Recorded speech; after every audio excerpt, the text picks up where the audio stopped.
Hello guys, in today's video I'm gonna show you how to turn off Snapcodes on your account on Snapchat. Easy and quick.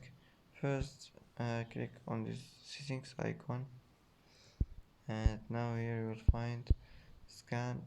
Click on it, and here as you see you will find Snapcodes. Just click like this and it will be turned off. And that's how to turn off Snapcodes on your accounts on Snapchat. Easy and quick, and that's it. And that's it for today's video. If you like this video, don't forget to like and don't forget to subscribe.